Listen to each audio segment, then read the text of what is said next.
Imagine waking up in the cold, dreary morning of London, sometime in the mid-1800s.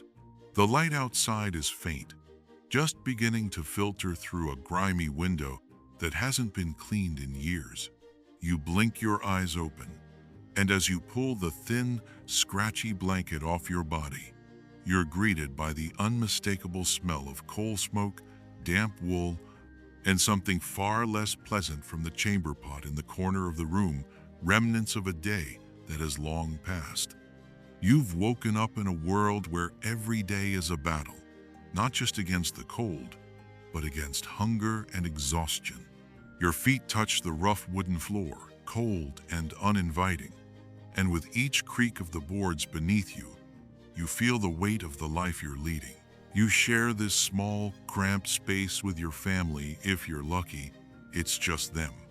But often, you might find yourself sharing this room with other families, taking turns sleeping in the bed. You wonder how much of their hunger you will have to share today. You walk downstairs. The house is silent except for the crackling of the fire in the hearth. The kitchen is hardly a kitchen by modern standards. A small fire pit and a few pots are all you have to work with. The fire, though, is your most cherished companion.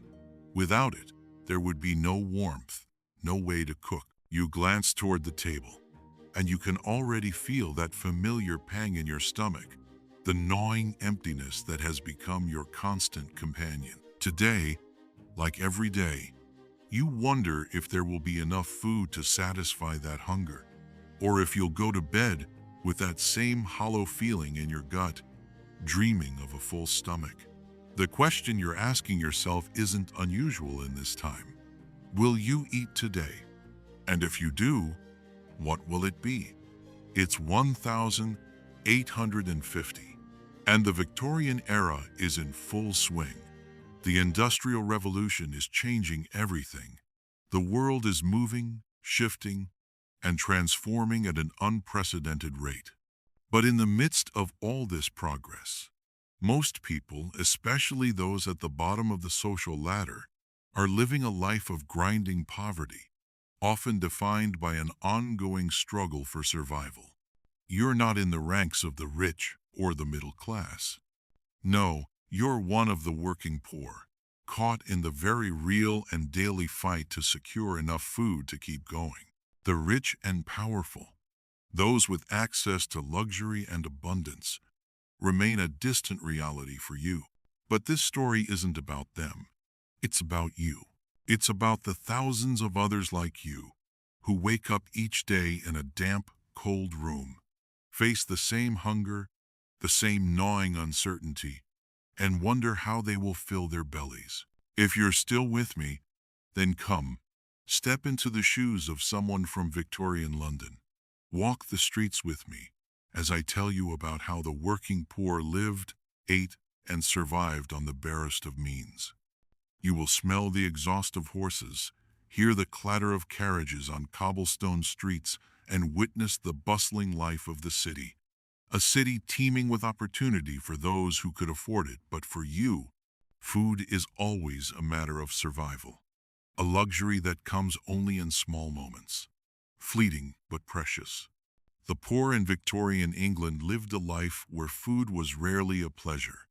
It was a necessity, a means to an end.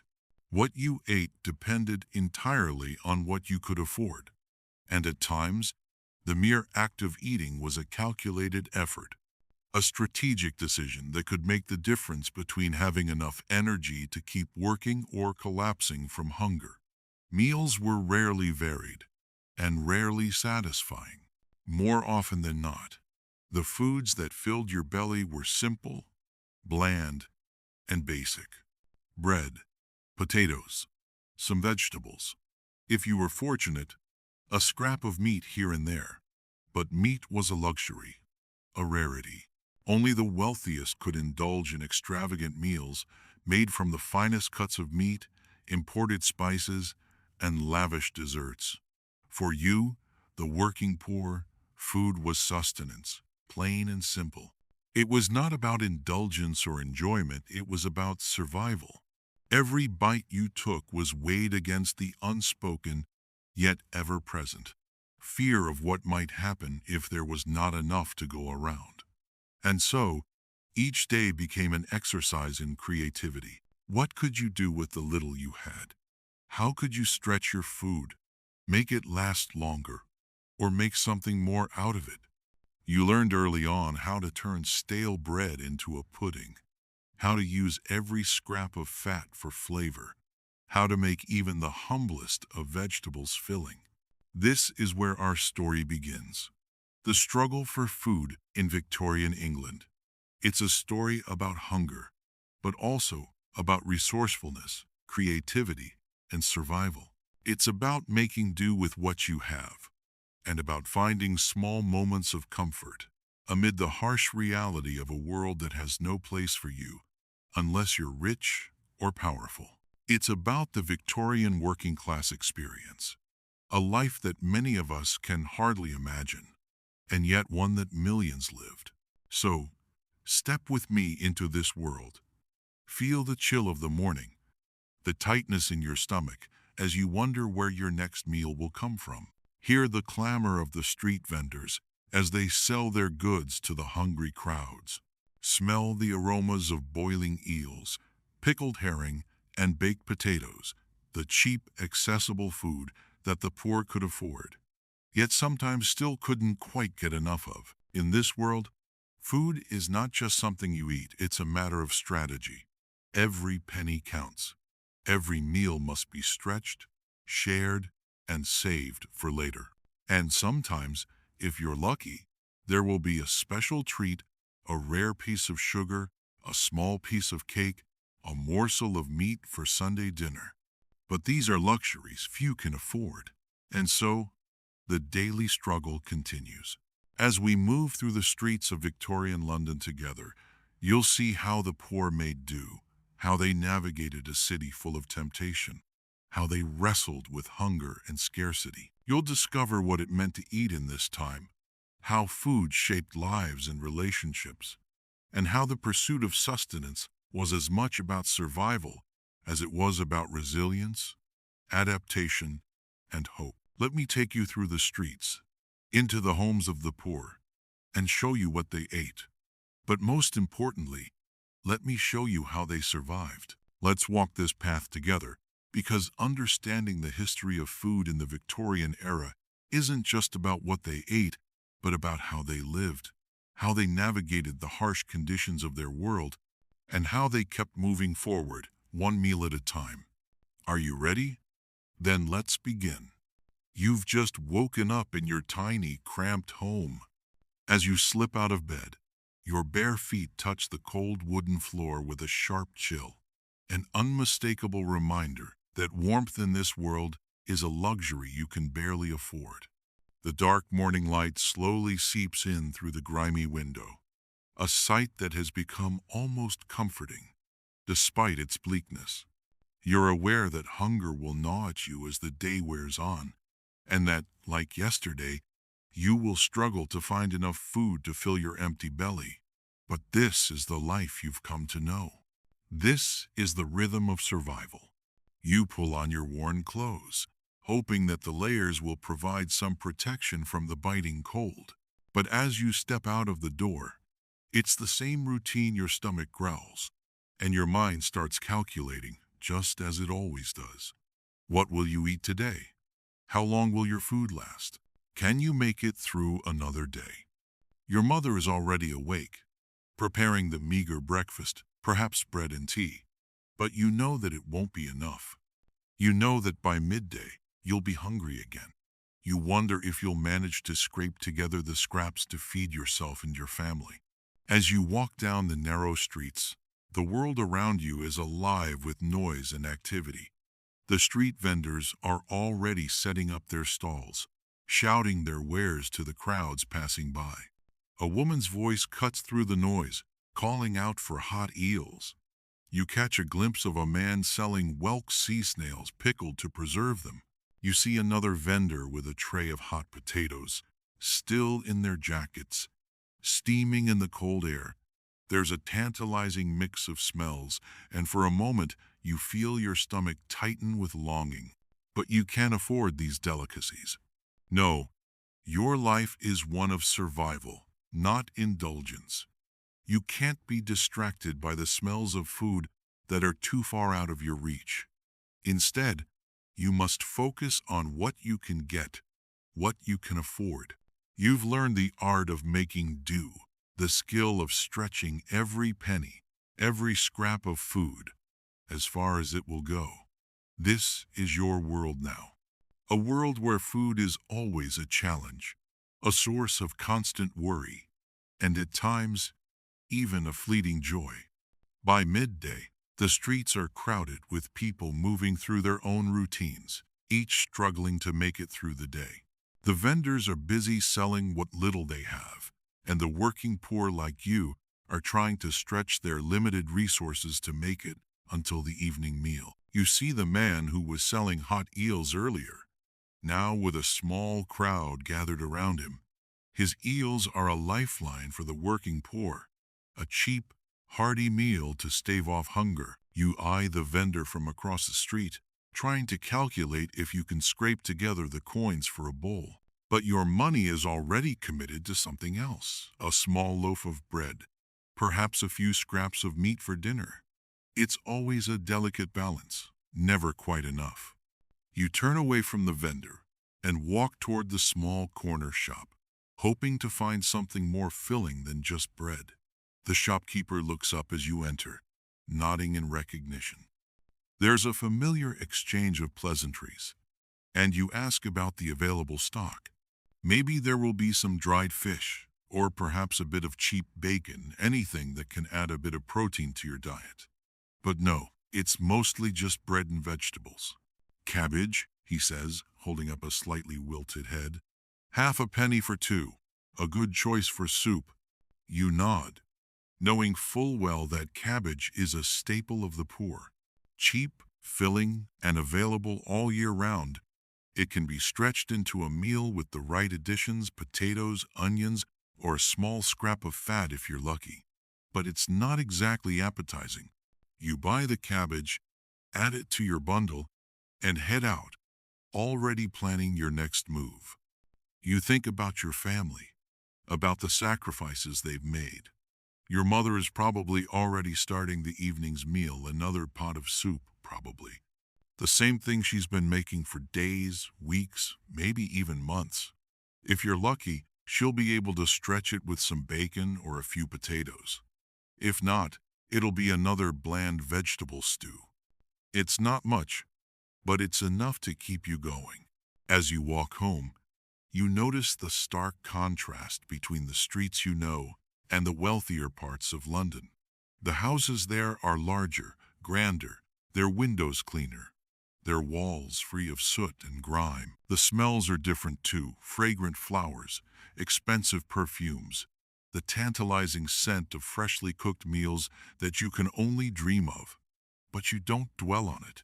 You can't afford to. You make your way back to your tiny room, the weight of your purchases heavy in your arms. It's hard to find the energy to keep moving, but you know you must. The day's work is far from over, and there's still the matter of earning enough to keep your family fed for another day.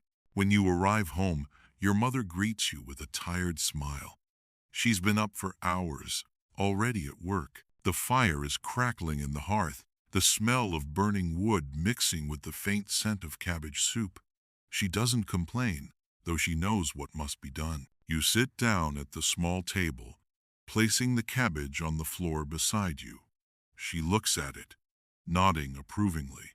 Cabbage, eh? She says, her voice soft but weary. It'll do. We'll have it with the bread. End quote. The bread is hard and stale, but it's still food. It's not the fluffy white loaves of the wealthy, but it will fill you up.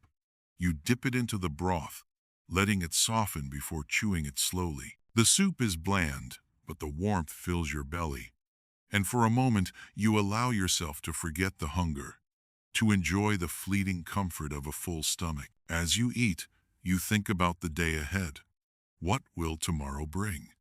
Another round of work, another round of struggle. You know that it will be more of the same. But there is always the hope, the tiny flicker of possibility that one day things will be different, that one day you will have enough. But for now, all you can do is focus on today. You'll make do with what you have, stretch your resources as far as they'll go, and hope that the day's work will bring enough to keep your family fed. This is the rhythm of your life. It's hard, it's exhausting, but it's the only way forward. And so, the day passes. The soup is eaten, the bread is finished, and you prepare for another night's sleep. The straw mattress, though uncomfortable, offers you rest. Your body is tired, and you know you must get up tomorrow to do it all again. As you lie there, the world outside fading into the darkness, your mind drifts to thoughts of food, of a life where hunger is no longer the constant companion, where there's enough for everyone. But those thoughts are fleeting. For now, hunger is your reality, and survival is your only goal. Tomorrow will come with its own challenges, but tonight, in the darkness of your small room, you allow yourself a moment of quiet. The world continues to turn. The market stalls continue to sell their wares, and the vendors continue to call out to the crowds. But for now, it's just you and your family, trying to make it through another night in the cold, trying to make it through another day in a world that doesn't offer you much. This is the reality of Victorian life for the poor, a life of struggle, of hunger, but also of resilience. You may not have the luxury of abundance, but you have the strength to survive. And for today, that is enough. As the days blur together in a monotonous rhythm, the reality of your life continues to unfold. Every morning, the same cold, biting chill meets you as you rise from your straw mattress, the scratchy fibers biting into your skin as you stretch out. The light is never enough to feel comfortable, but just enough to remind you that the day has begun, whether you are ready for it or not.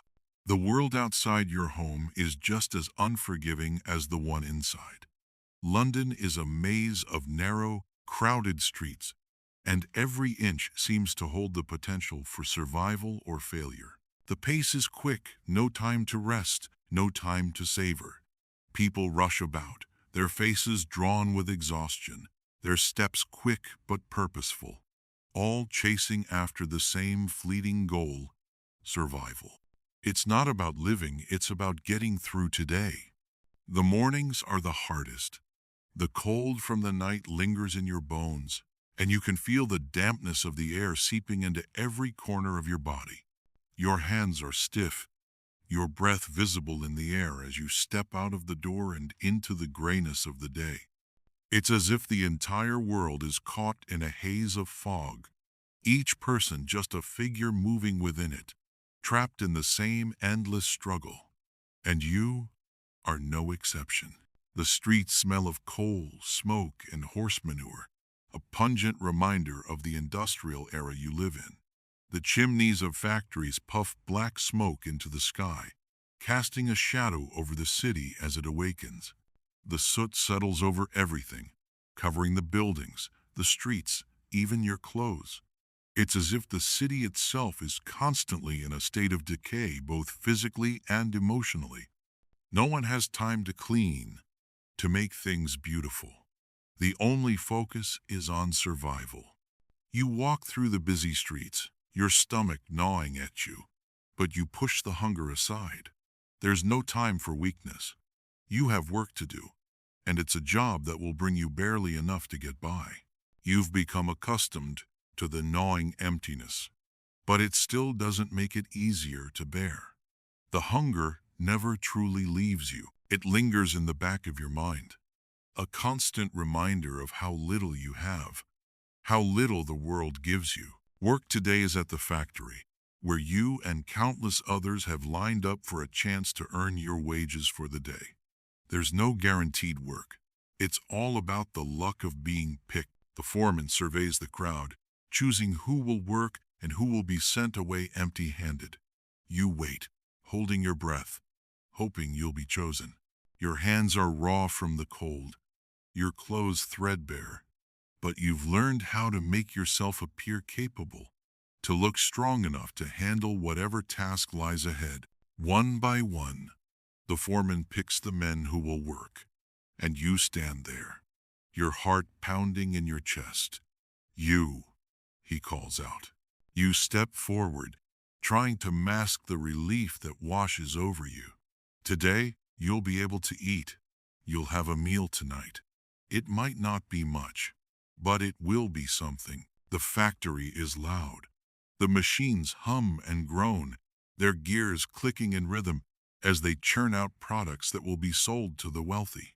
Your hands work automatically, no thought given to the task at hand. The noise becomes a backdrop to your thoughts, thoughts of food, of what you will eat once you finish for the day.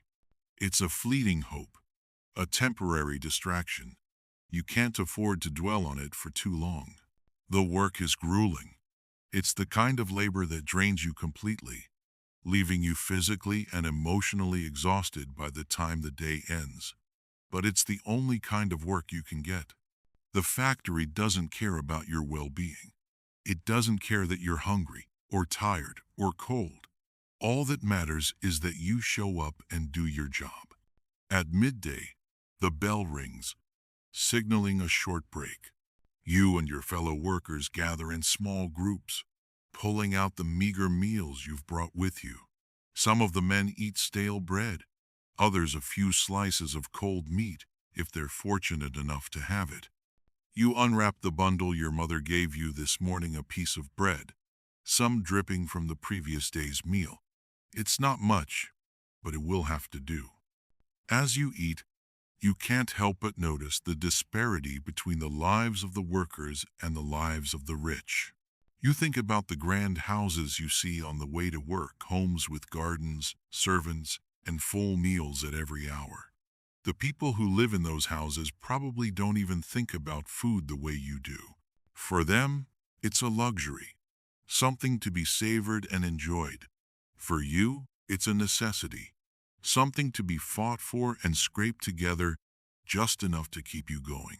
The reality of class divisions becomes painfully clear as you look at your fellow workers, all of you bound together by the same struggle. The only difference between you is the luck of the draw: who gets work, who doesn't, who finds food, who goes hungry. You know that if you're not careful, you could be the one left behind, without a job, without food, without hope. When the bell rings again, signaling the end of your break, you gather your things and return to work. The factory doesn't stop, and neither can you. There's no time for rest, no time to think about the bigger picture. All that matters is getting through today. You can worry about tomorrow when it comes. By the time the workday ends, your body is sore and tired. You're covered in grime and sweat, but the exhaustion isn't the worst part. It's the hunger that sits deep inside you, the gnawing emptiness that doesn't seem to go away. You're not sure if it's worse when you've had something to eat and the hunger returns soon after, or when you've had nothing at all. It feels like it will never be satisfied, like the hunger will always be there, hanging over you, reminding you of how little you have. As you walk home through the crowded streets, the vendors are packing up their stalls, their calls fading into the background. The air smells of food, of spices and roasting meat, but you can't afford any of it. You've learned to ignore the temptation, to keep your eyes fixed on the ground, to focus on the task ahead: getting home, getting some rest, and hoping that tomorrow will bring more work, more food. You return to your small room, where your mother is already preparing the evening meal. Another round of cabbage soup, perhaps, if you're lucky, with a bit of salt pork or a potato. It's not much, but it will have to do. You sit down at the table, your body still aching from the day's work. The fire is crackling in the hearth, the warmth a small comfort against the cold that still creeps into the room. As you eat, you think about the day ahead. Tomorrow will be more of the same. More work, more hunger, more struggle. But you'll get through it. You always do. You have no choice. The evening passes in quiet. The only sounds the crackling of the fire and the soft murmur of your mother's voice as she talks about the small victories of the day. She found a few scraps of meat at the butcher's, enough to stretch into a stew for tomorrow's dinner. It's not much, but it's something. And for tonight, that's enough. You finish your meal, your stomach still unsettled but slightly less empty than before. Your mother sets the table, tidying up the small space, and you both prepare for bed. The straw mattress is uncomfortable, but it's better than nothing. You lie down, pulling the thin blanket over yourself, and close your eyes.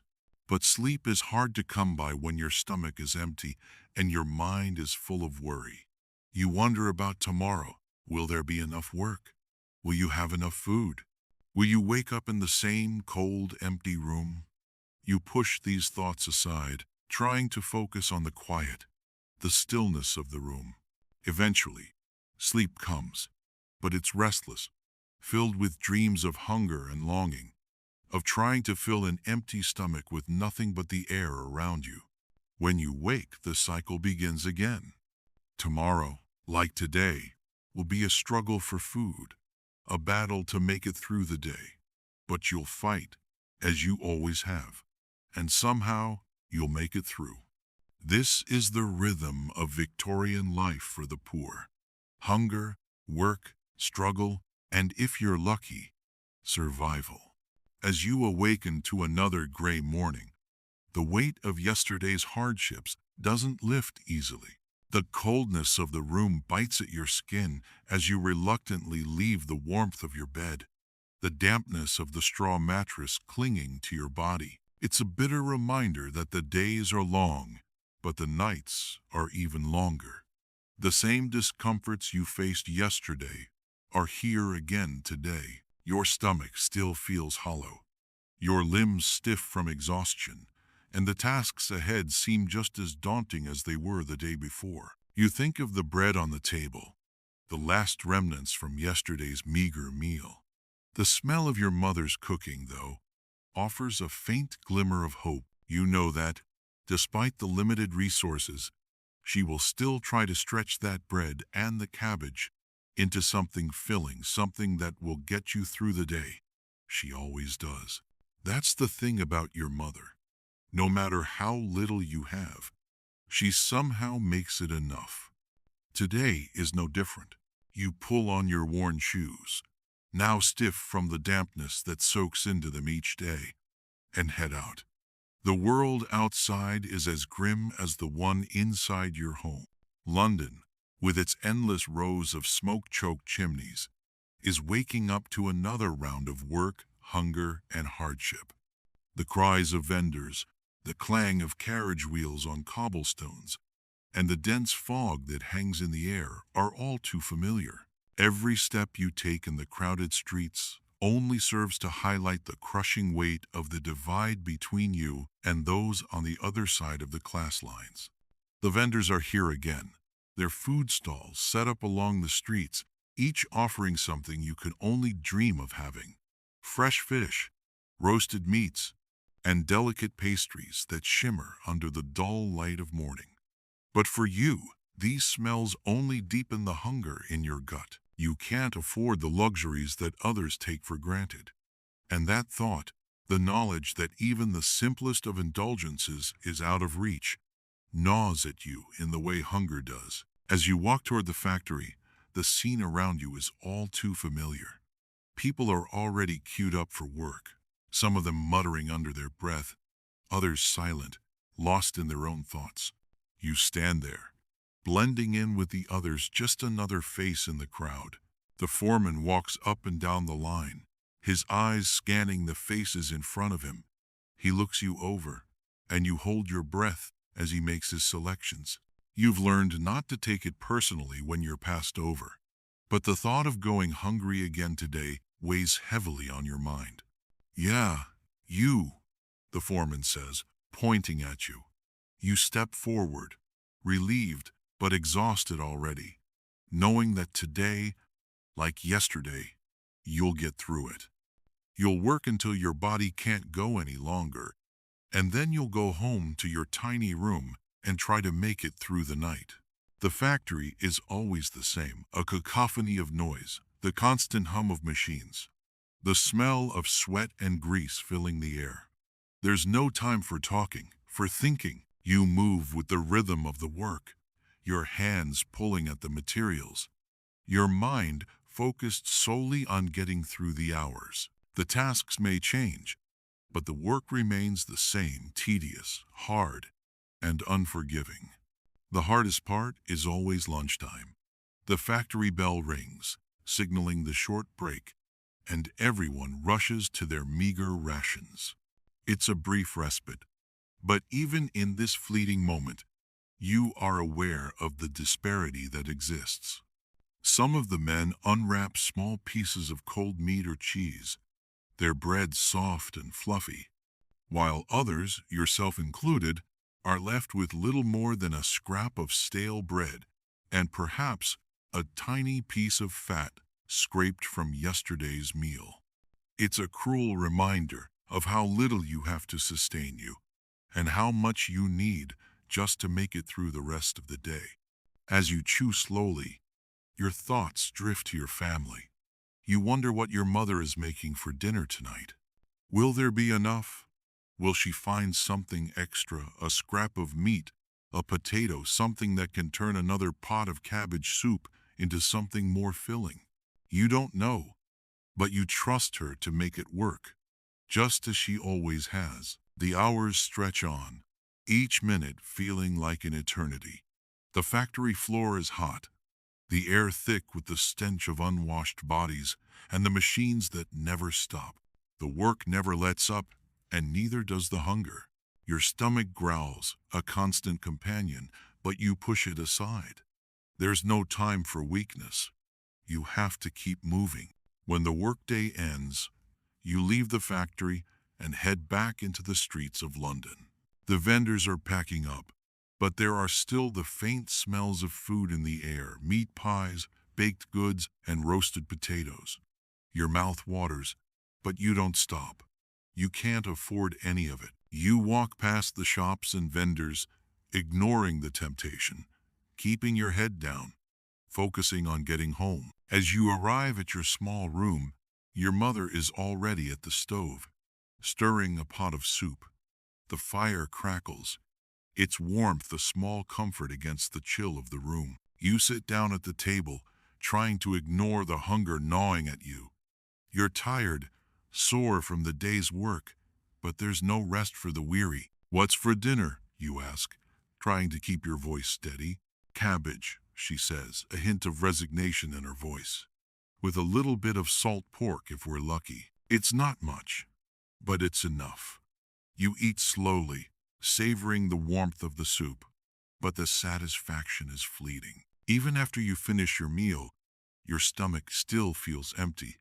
Your body still drained from the hard labor of the day. As the evening settles in, you and your mother sit in the dim light of the room, the fire the only source of warmth. You talk, but the conversation is always the same about food, about work, about surviving another day.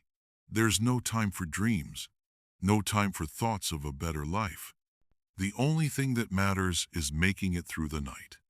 After dinner, you both begin preparing for bed. The straw mattress awaits, the cold air creeping in through the cracks in the walls. You settle down, pulling the thin blanket over yourself, and try to find some comfort in the weight of sleep. But the hunger is always there, lurking just beneath the surface. A reminder that tomorrow will bring the same struggle. Tomorrow will bring more work, more hunger, more of the same. And yet, despite everything, you find yourself grateful for the small victories, grateful for the fact that, for now, you have food in your stomach, a roof over your head, and a bed to sleep in. It's not much, but it's something. And for today, that's enough. The days slip by. each one a mirror of the last. The world outside your small, dimly lit room seems to pulse with the same unrelenting energy that beats inside your chest. The constant hunger is ever present, a gnawing reminder that survival is an act of endurance, not enjoyment. You have learned to live in a world of limitations. Your survival depends on your ability to endure, to make do, and to find satisfaction in the smallest of victories. Today, like every day, you rise to the sound of the first light filtering through your grimy window, dim and weak, casting long shadows in the corners of your room. The chill of the morning seeps in through the cracks in the walls, and you pull the thin blanket tighter around you. The straw mattress provides little comfort, but the thought of facing the day keeps you from sinking deeper into the fatigue that set into your bones. The familiar scent of coal smoke drifts in from the street, mixing with the dampness of the air and the remnants of last night's meal.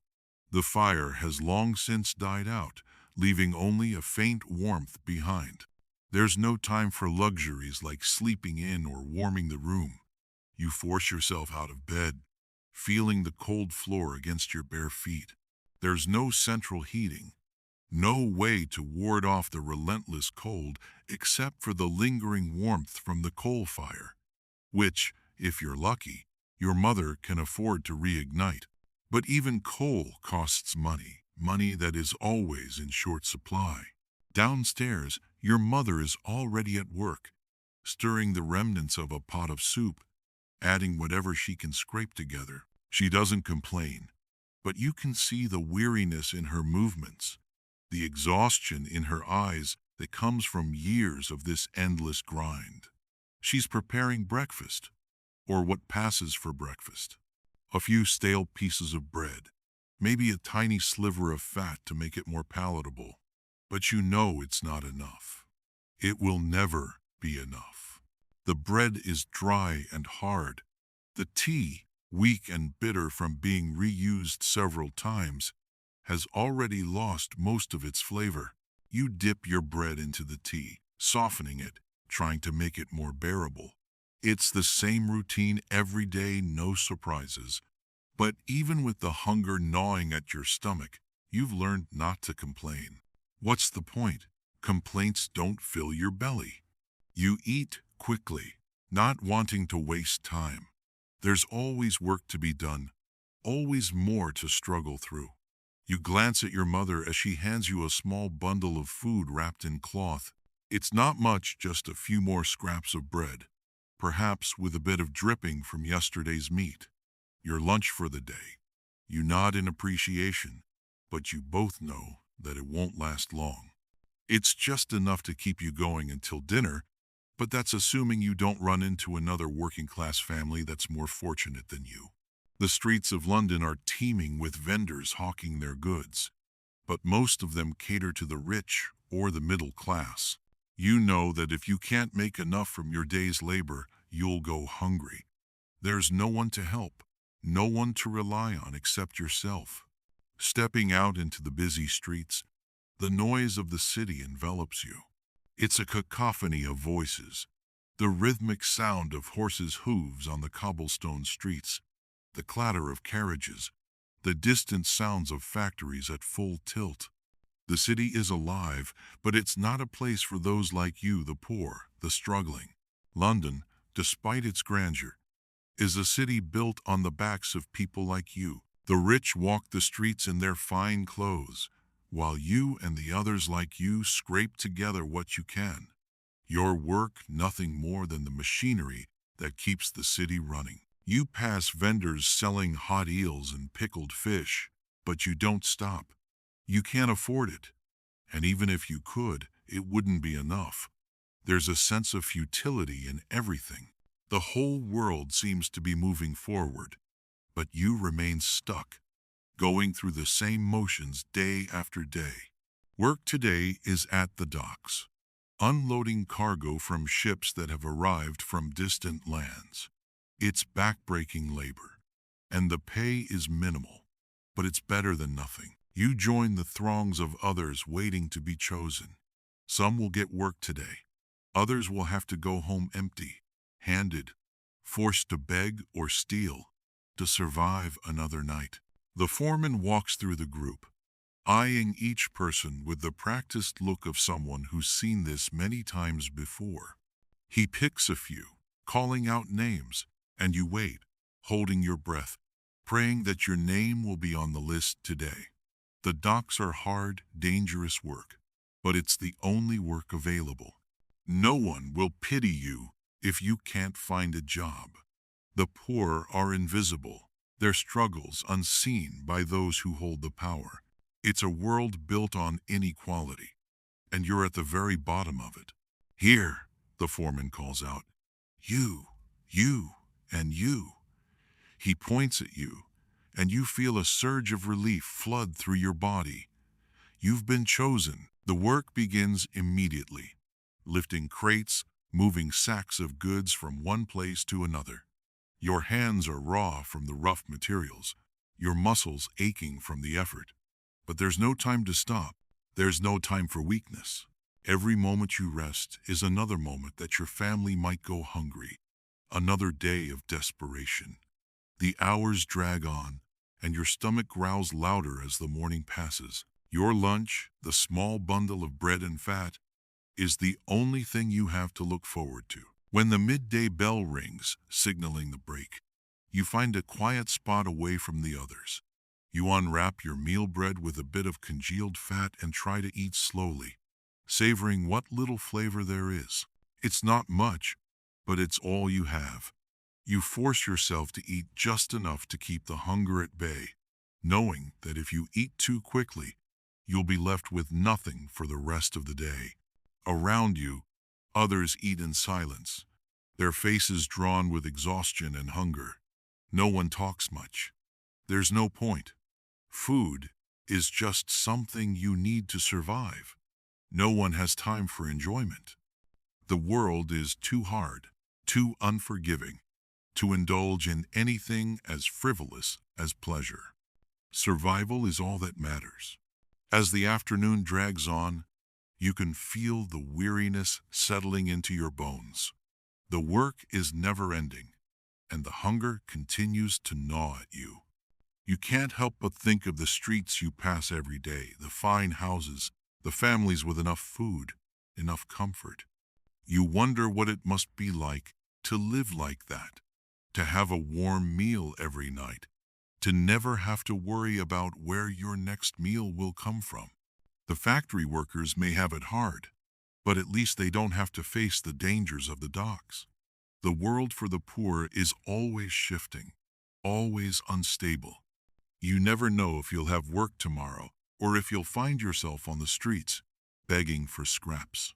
When the workday ends, you head back into the streets of London, where the vendors are still selling their wares. The smell of hot pies and freshly baked bread fills the air, and you can feel your stomach growl with longing. But you don't stop. You can't. You walk past the vendors, ignoring the temptation, keeping your head down, focusing on getting home. Back in your small room, your mother has made another pot of soup. The familiar smell fills the room, but even as you eat, you know that it won't be enough. There's never enough. You wonder how long you can keep this up, how long you can survive on scraps. But for now, it's enough. For now, you can rest, even if the hunger still lingers. Tomorrow will be more of the same. Another day of work, another day of hunger. But you'll get through it, just like you always do. Because in this world, survival is all that matters. The morning begins with the same unyielding chill that has become all too familiar. The thin blanket offers no real comfort against the biting cold, but it is all you have. Another day is upon you. Another day of toil, hunger, and the relentless rhythm of survival. Your body feels as though it hasn't truly rested in weeks, but there's no time for fatigue. You rise, feeling the stiffness in your limbs, and drag yourself toward the small hearth where the dying embers of yesterday's fire remain. There's no wood to reignite the flame, but your mother has managed to scrape together enough coals to heat the kettle. It's a small victory in a world that seems determined to deny you even the most basic comforts. You sit at the small worn table as your mother stirs the thin broth in the pot. She doesn't speak much, but you can see the weariness etched in the lines of her face. She's been up for hours, doing whatever she can to make the morning bearable. The scraps she has managed to gather from the butcher, or from the generosity of the wealthier families in the neighborhood, if they've offered anything at all, are stretched to their limits. Breakfast is, as it always is, a thin affair. Weak tea, a few hard scraps of bread, maybe some dripping or a sliver of fat. It's not enough, but it's all you have. The bread is stale, and you dip it into the tea to soften it before taking small, reluctant bites. The tea is weak and bitter from being reused so many times, but there's no room for complaints. Food is precious, no matter how it tastes. As you eat, your mind drifts to the day ahead. The familiar patterns of life are etched into your daily routine. Wake up, eat, work, struggle, sleep, and then wake up again to do it all over. The cycle never ends, and yet it has become your life. You've grown accustomed to the relentless rhythm, to the gnawing hunger that fills your thoughts and your body. It's a part of who you are now, something that shapes your every move. Outside, the street vendors are already setting up their stalls, the first cries of the day filling the air. The city of London is stirring, and with it, the usual bustle of life begins. The vendors shout their wares, selling everything from hot potatoes to pickled eels, from fresh bread to roasted meats. The smells swirl around you, tantalizing and cruel. You can hear the sizzling of food cooking, the crackle of meat on spits, and the bubbling of pots filled with stew. Your stomach grumbles in protest, but there's nothing you can do about it. You have no money for luxuries like that. But this is what it means to be poor in Victorian London. To walk the streets, surrounded by abundance you can never touch. To hear the calls of vendors selling food you can never afford. The divide between the rich and the poor is vast, and you are on the wrong side of it. As you leave the house, the familiar chill of the London air wraps around you, and you make your way down the crowded streets. The slums are full of people like you, poor, struggling, fighting just to survive another day. The streets are crowded with families who are doing the same thing, moving through the motions of life with little hope for something better. The air is thick with the scent of coal smoke, the noise of the busy city pressing in from all sides. Today, like every day, you are headed to work. You pass by the vendors, their voices rising above the noise of the city. You catch a glimpse of something that tempts you, a hot pie, steaming and golden, sitting on a counter just within reach. Your mouth waters, but you force yourself to turn away. You can't afford it. The penny you've saved for the day's lunch will have to stretch, and the pie would cost more than what you can spare. You walk past it, trying not to think about the smells of the food or the hunger that seems to follow you everywhere. Your work today takes you to a different part of London, one that is somewhat wealthier, though it still carries its own burdens. You work in a small factory, but the tasks vary, sometimes unloading cargo, other times sweeping floors, repairing tools, or tending to the machines. Whatever needs to be done, you do it. There's no job too small, no task too menial. The pay is the same, nothing more than a few pennies for a hard day's work. The factory floor is always loud. The clanging of metal, the hiss of steam, and the constant hum of machinery fill the space, drowning out any thoughts other than the task at hand. Your body aches from the physical labor, but you've learned to push through it. There's no room for weakness. You have no choice but to keep moving, to keep working. The machines don't stop, and neither can you. At midday, the factory bell rings, signaling a brief break. You gather with the other workers, all of you eager for the small reprieve, the chance to sit down and catch your breath.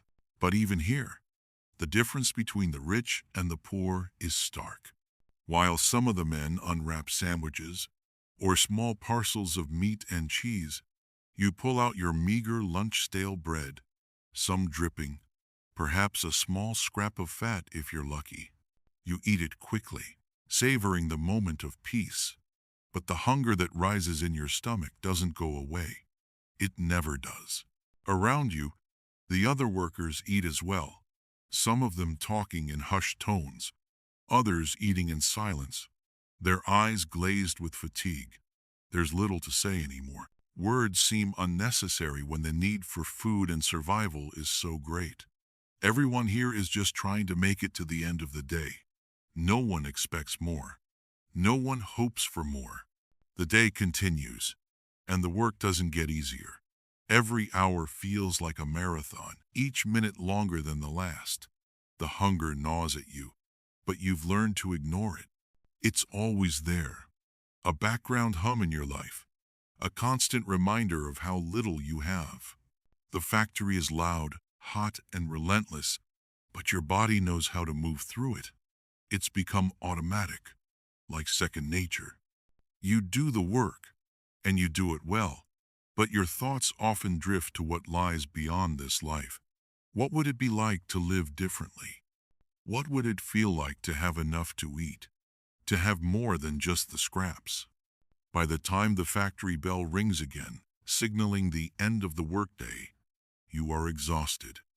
The muscles in your back ache, your hands are raw from the day's work, and your stomach growls in protest. You can't help but think of the streets you walk past every day, the fine houses, the clean streets, the families sitting down to full meals in their grand dining rooms. The contrast is stark, and it feels like a cruel reminder of how far you are from that world. You leave the factory, your body weary, and your mind preoccupied with the same thought you've had for days, for weeks, for as long as you can remember. When will this end? When will you have enough to stop fighting for survival and start living? The journey home is always the hardest. The streets seem longer, the crowds thicker, and the hunger more intense. You walk through the neighborhoods, your mind wandering to the things you don't have. Warm clothes, a full stomach, a safe and comfortable bed.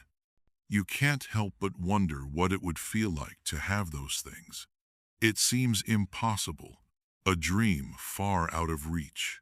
You are part of the working poor, the ones who are invisible to the wealthy, the ones who are forgotten by society. When you reach home, your mother is already preparing dinner. It's the same as always, cabbage soup, maybe with a few potatoes, perhaps a small scrap of meat. It's not much, but it will be enough to get you through the night. You sit down at the table, your body aching, your stomach still growling, but you eat anyway, grateful for the small comfort of a warm meal. As you eat, your mind drifts again to the life beyond this one, the life you can only dream of. What would it be like to live without hunger, without constant worry about the next meal? What would it feel like to sit down to a table full of food, to have more than enough? You don't know, but you can't help but wonder. You finish your meal, but the hunger still lingers. It always does. You head to bed, exhausted but restless.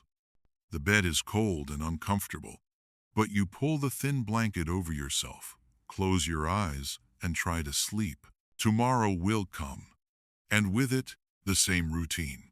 Work, hunger, struggle, and hope. Hope, no matter how small, no matter how fleeting, is the one thing that keeps you going. It's the one thing that keeps you from giving up, from surrendering to the harshness of your life.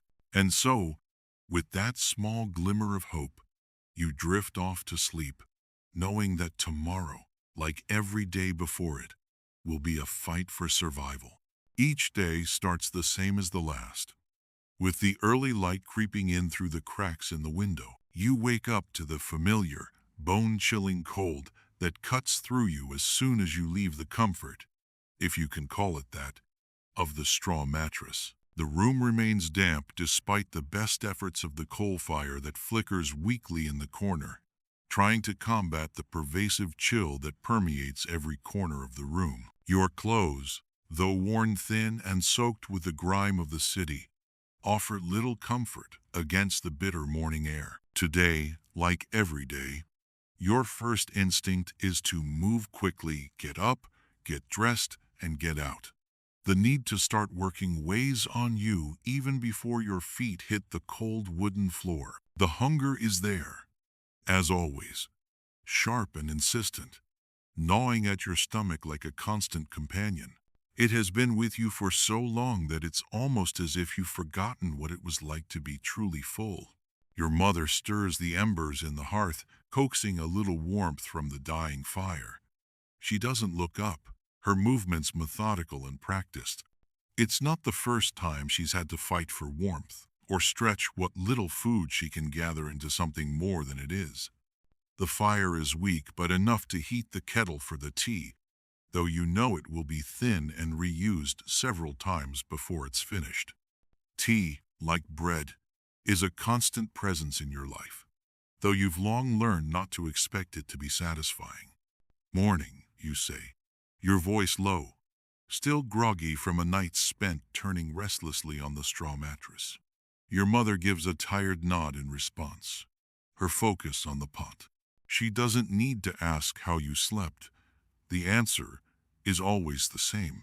You slept, but not really.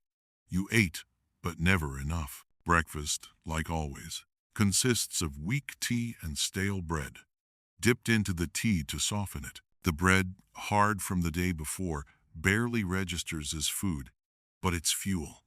And that's what matters. The hunger doesn't go away, but you're too tired to care much. You've learned that hunger is something you can live with, if you have to. You eat quickly, barely tasting the bread or the bitter tea, just enough to keep the ache at bay for a few more hours. The day stretches ahead of you, with the weight of survival pressing down on your chest. You won't waste time thinking about what else you don't have, what else you'll never be able to afford. The list of things that are out of your reach has grown long and familiar, but you've learned not to focus on it.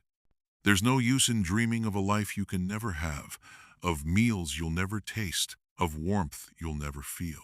Outside, the air is cold and damp, but the streets are already alive with the usual chaos.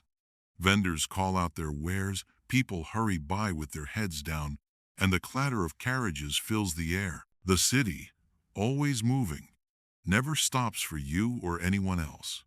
You join the crowd, your footsteps quick and purposeful. The hunger is a dull throb now. Your body used to it, but it's still there, gnawing away at you. You pass vendors selling fish, pies, and roasted meat, but you don't stop. You can't afford any of it. Your eyes flicker over the food, but you don't linger. It's not a choice, not really. It's just how life is. The wealth of the city, the abundance that some people enjoy, is a world far removed from your own. You've learned to ignore it, to move through the streets with your head down, to avoid the temptation, and to focus on what you have just enough to survive another day. The factory is where you're headed today, a place where your labor is worth barely enough to buy a loaf of bread. The work is the same long hours, low pay, and the same back-breaking tasks. It's exhausting, and the work never stops. The machines hum, the clattering of the factory floor fills your ears, and the physical toll of the work wears you down. But there is no other choice. The thought of finding work elsewhere doesn't even cross your mind. There is no elsewhere. There is only the factory, the docks, the grind of life that you've come to know. There's nothing glamorous about it. There's no room for hope. The only thing you can do is keep working, keep going, and hope that tomorrow will be just like today Another day of survival. When the bell rings for lunch, you sit with the other workers, your meal already packed in the bundle your mother gave you. There's nothing fancy about it, just a small piece of stale bread with a tiny bit of fat, maybe a scrap of meat if you're lucky. You eat slowly, trying to make the food last. It's not enough, but it has to be enough. Your stomach growls even as you eat, but you push the feeling aside. Hunger has become something of a background noise in your life, always present, always there. You don't give it the attention it demands. You just keep moving. The other men eat around you, the sound of chewing and the low murmurs of conversation filling the air. You don't join in much. There's nothing to say. The hunger is something you all share, and words don't change it. The work is too tiring for idle chatter.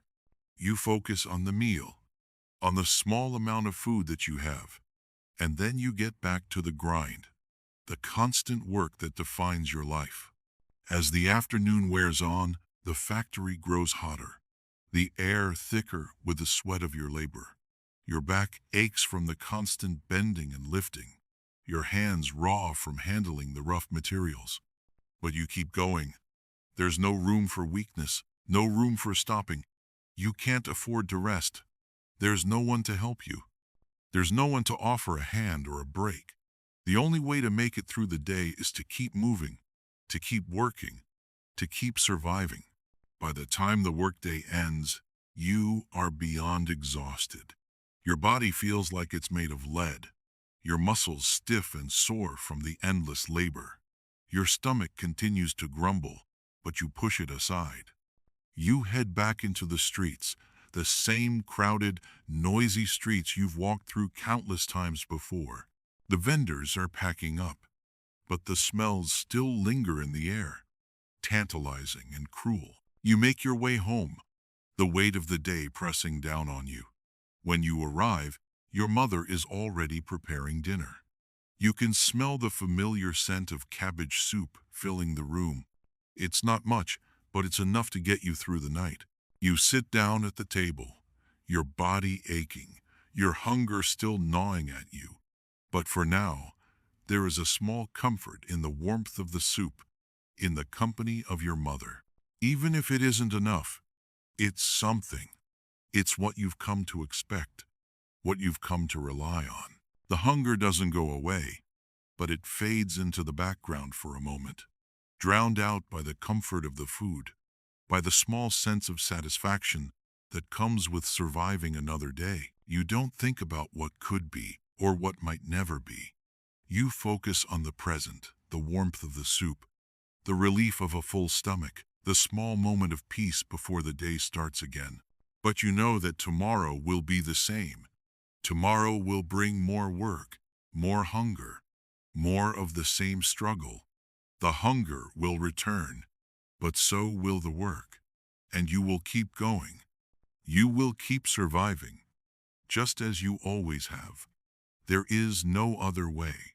As you lie down that night, the hunger is still there, a constant companion in your life. But you know you will wake up tomorrow, just as you always do, and face the same challenges, the same fight for survival.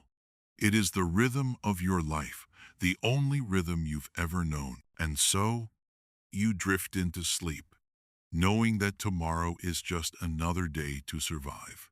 Another day breaks, but you barely notice the passage of time anymore. The routine is so embedded in your life that it feels like an unspoken pact. Wake up, work, eat, sleep, and do it all over again. Time doesn't belong to you. It belongs to the work, to the grinding cycle of labor that defines your existence. The days are an endless blur, one indistinguishable from the other. And yet, as each one passes, it's like a small piece of your soul is chipped away. Your body aches from the work. Your mind, though tired, feels restless in a way it never did before. You wonder sometimes whether you are truly alive, or if you've simply become a machine, moving through the motions of existence. incapable of feeling anything other than the sharp sting of hunger and the weariness that clings to you like a second skin. You rise, your body protesting with every movement, the stiffness of yesterday's labor still fresh in your bone. The straw mattress is a cold comfort, and your feet, bare against the floorboards, quickly lose all warmth. The morning is dark, like always, with only the faintest hint of light peeking through the thin curtains that are barely enough to block out the world outside. London wakes slowly, the sounds of the city filtering into your room, the distant clatter of carts, the groans of horses, the calls of street vendors beginning to hawk their wares. Your mother stirs the fire, trying to get a weak flame going. She is a figure of quiet strength, her movements purposeful and familiar, even though you know how exhausted she is. There's no rest for her, either. She has to wake early, make do with whatever she can find, stretch every scrap of food into something resembling a meal, and somehow she does it, always. Breakfast today is the same as it has been for the past months, maybe even years. Weak tea, stale bread, and whatever scraps of fat or meat your mother could save. It's not much, but it's something, and that's all you can ask for. You dip the bread into the tea, trying to soften it, but it's tough and dry. The bitter taste of the tea fills your mouth, but you swallow it. There's no choice but to swallow it. Your stomach growls, but you don't pay it much attention. It's a constant ache, a reminder that there's never enough, that the food you have now won't last for long, that tomorrow will be just as hard as today. But you've learned to live with the hunger. You've learned that it's part of who you are. It's a thing that doesn't go away. It doesn't fade into the background. It's a presence that hovers over you, following you everywhere you go, like a shadow you can't escape. After breakfast, you dress quickly, your clothes already damp from the cold that seeps into your bones. There's no time to waste. The city doesn't stop for you, and neither can you. You step outside, the chill of the morning air biting at your face, your hands. The city stretches before you, a maze of narrow, dirty streets, the stench of coal and refuse mixing with the dampness of the air. There's no time for beauty here, no time for rest. There's only work. You walk quickly, your eyes focused on the path ahead, the weight of your stomach pulling at you with each step. The vendors are already out, shouting their wares, their voices rising above the noise of the city. The smell of freshly baked bread, roasted meat, and fish fills the air. For a brief moment, your stomach tightens, but you force yourself to look away. You can't afford any of it. You've learned to ignore the temptations, to push them to the back of your mind. They don't matter. Not anymore. The factory is the same as always, filled with the noise of machines, the smell of sweat, and the heat of the furnaces. The work is grueling, but you've become numb to it. Your body knows the routine by heart now. Lift this, move that, clean this, repeat. There's no need for thought. The machines don't care if you're tired, and neither do your employers. The only thing that matters is that you keep working, keep moving. The hours drag on, each one a battle against the exhaustion that threatens to overwhelm you. The hunger gnaws at you, but you can't stop. Not now, not ever. The bell rings for lunch, and you sit with the other workers, unwrapping the bundle of bread your mother gave you. You eat quickly, trying to stretch every bite, trying to ignore the others around you who eat better, who have more than you do. It's hard not to feel the sting of envy, but you've learned to swallow that too. No one else will help you. No one else will care. You're on your own, just like everyone else here. When the bell rings again, signaling the end of your break, you stand up and return to the machines. Your muscles ache, your hands are raw, and your stomach is still empty, but you keep going. You always keep going. There's no room for weakness in a place like this. No one cares if you're tired. No one cares if you're hungry. The only thing that matters is that you finish the work and earn your wages, even if they are barely enough to cover your basic needs. The day passes slowly, the hours stretching out before you like an endless road, each step an effort, each movement a challenge. By the time the workday ends, you are more exhausted than you've ever been. Your body is sore, your feet are blistered, and your head is spinning with fatigue. But you know that you must keep moving. You can't afford to stop. You can't afford to rest. The streets of London are dark now, the vendors packing up their stalls, the sounds of the city fading into the night. You make your way home, your body heavy with exhaustion, your stomach still empty.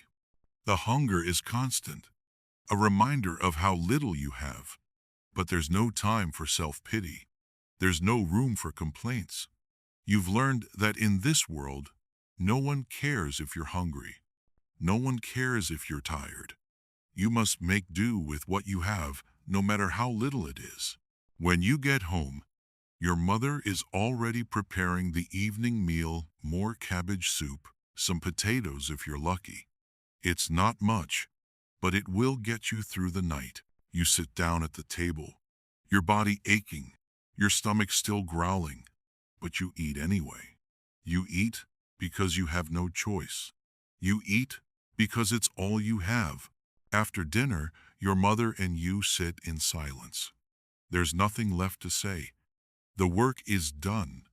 The hunger is still there, but you've learned to live with it. You've learned to endure. And as the night stretches on, you both prepare for bed. Your body's weary. Your mind's restless. Tomorrow will come, just like it always does. And you'll wake up just like you always do, to the same routine, the same struggle, the same fight for survival. But there is something inside you, a spark of hope, however small, that refuses to die. Maybe it's the thought of something better. Maybe it's the belief that one day things might change. That one day you'll be free from this cycle of hunger and work. But for now, it remains a dream that feels so far out of reach that it almost seems impossible. But even so, you cling to it, because it is the only thing that keeps you going. And so, you fall asleep, knowing that tomorrow will bring more of the same, but holding on to the small hope that one day things will be different. One day you will rise above this life of hunger and exhaustion. One day you will break free. As the dawn breaks, the familiar pattern of your existence begins again. The coldness of the room clings to your bones, a sharp reminder that comfort has become a luxury you can no longer afford. Every morning is the same. The groggy haze of a restless night spent on the thin straw mattress, the cold bite of the morning air as you step out of bed, and the ever-present hunger that waits for you like an old friend, never leaving your side. You pull on your clothes, which, despite the best efforts to keep them intact, are now little more than ragged remnants of what they once were. The fabric is threadbare, stained by months of wear and the dirt of the streets. Still, they are what you have. They are the only shield between your skin and the elements. As you stumble toward the hearth, you find your mother already there, working diligently, just as she always does. She stirs the remnants of the previous night's soup, the warmth from the fire struggling to push back the chill that lingers in the room. "Morning," you murmur, trying to suppress the bitter taste of exhaustion in your voice. She doesn't look up immediately, but responds with a soft hum. The sound of her voice is comforting as it is weary. Breakfast, as usual, is meager, weak tea, hard, stale bread, and perhaps a sliver of fat if you're fortunate. Your stomach protests, but there's no time to consider it. You eat quickly, dipping the bread into the tea, softening it enough to swallow. The hunger gnaws at you, but there's no room for complaints.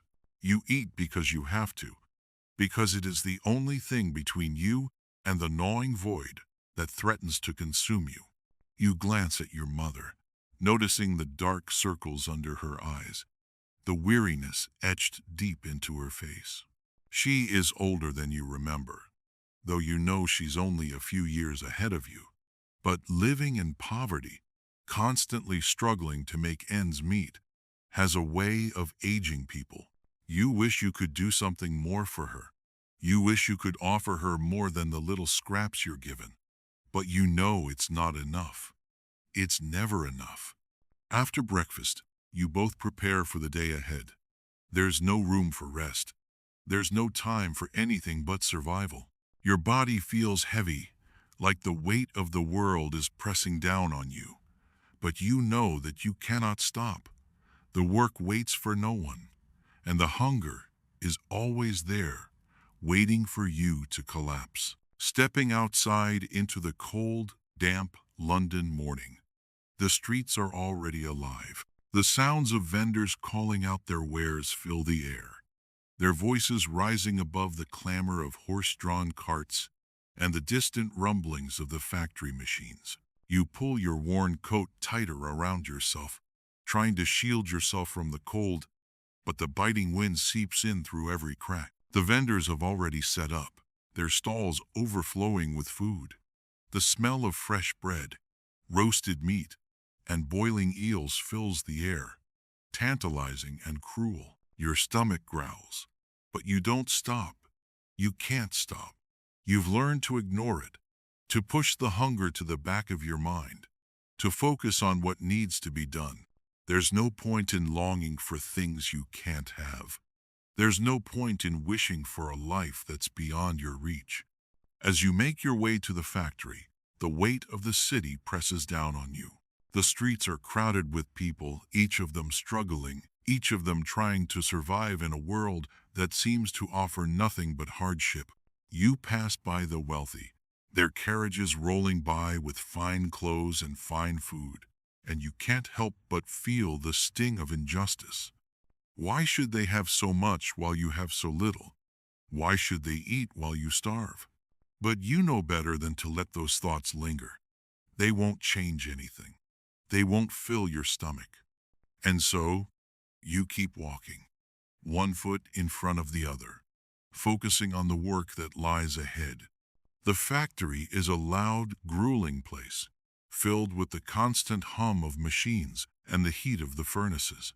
The workers are tired, their faces drawn and weary, but they keep moving, keep working. It's all anyone knows. You join them, your body already aching from the moment you step inside. The work is unrelenting. The machines don't care if you're tired. The bosses don't care if you're hungry. The only thing that matters is getting the work done. As the hours pass, your body becomes numb. You lift, carry, sort, and assemble. The motions are automatic, the work unchanging. It's a life of monotony, but it's all you have. Your thoughts drift to your mother, to the little scraps of food she prepares for you every night. It's not enough, but it's something. It's a small comfort, a reminder that in this world of struggle, there are still moments of kindness, of love. By lunchtime, your stomach is growling louder than ever. You sit with the other workers, unwrapping the small bundle of bread your mother gave you. You eat quickly, trying to savor what little you have, but the hunger remains. It's a constant ache, an ever-present reminder that no matter how much you eat, it will never be enough. You look around at the others, all of you sharing the same pain, the same struggle. Some of them have better food, but most are like you, eating just enough to survive. No one speaks much during lunch. There's no point in conversation. There's nothing to talk about. The hunger is too loud, the work too demanding. After the break, the factory becomes even more oppressive. The machines seem louder now, the air thicker with sweat and heat. Your body aches from the constant motion, your hands raw from handling the materials. The hunger gnaws at you, but you push it aside. You can't afford to stop. You can't afford to rest. The hours pass in a blur. Every minute feels like an eternity. The work doesn't stop, and neither does the hunger. But you keep going. You have no choice. The work ends eventually, but it doesn't feel like relief. Your body is worn down, your stomach still empty. The streets of London are darkening now, and you make your way back home, your legs heavy, your mind exhausted. When you arrive, your mother is already preparing dinner. The familiar smell of cabbage soup fills the room, but you know it's not enough. It never is. You sit at the table, your body aching, your stomach still growling, but you eat anyway. You eat because you have to.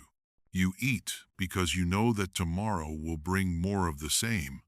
More work, more hunger, and the same fight for survival. After dinner, your mother and you sit in silence, the fire crackling weakly in the corner. The hunger is still there, but it's buried beneath the exhaustion of the day. You both know that tomorrow will be no different. It will be the same fight, the same struggle, the same cycle of survival. But in this moment, in the quiet of the room, you cling to the small hope that one day things will change. One day the hunger will end. One day you will have enough. You don't know when that day will come, but you hold on to the dream. It's all you have. And as you prepare for bed, your body weary and your mind restless, you know that tomorrow, just like today, you will wake up and face another day of struggle. But you will keep going. You will keep fighting, because in this world, survival is all that matters. Another day breaks, indistinguishable from the last. The same routine settling around you like an old, familiar coat. The morning light cuts through the cracks in the walls, pale and cold, hardly enough to warm the damp room. You rise with a groan, your body sore from the relentless strain of the previous day. The straw mattress offers little comfort, but there's no time to dwell on it. Time, like hunger, is something you've learned to push aside, to ignore. There's always something more important to focus on: survival, work, the fight for enough. Your mother is already awake, stirring what little warmth remains in the hearth. The fire is weak, just enough to heat the kettle, to make tea that will be bitter and thin. She's always awake before you, always moving, always working. You envy her strength, but you also see the toll it takes on her. Her hands are rough from years of labor, her back bent from a lifetime of hard work. She's a woman shaped by the same world you inhabit, a world that doesn't care for your pain, your hunger, or your exhaustion. The world only cares for your ability to keep going. Morning, you mutter, and she nods without looking up. She doesn't need to ask how you slept. The answer is always the same, fitfully, briefly, never enough. The hunger is always there, gnawing at you, a constant reminder that you don't have enough. It never goes away.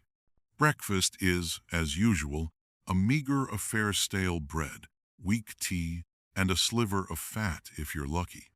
The hunger claws at you, but you've learned to eat quickly, to eat what's in front of you and not complain. There's no time for complaints in a life like this. The food is never enough, and you've accepted that. You don't eat to feel satisfied. You eat to survive. Your mother, busy with her own meal, watches you with quiet concern. You see the tiredness in her eyes, the years of struggle etched in her face. She's been doing this for as long as you can remember, working, providing, always trying to make sure there's enough for the two of you. But you know she's tired. You can see it in her movements, in the way she carries herself. The weight of this life has crushed her, just as it has crushed you. But neither of you can stop. The work waits for no one, and the hunger waits even less.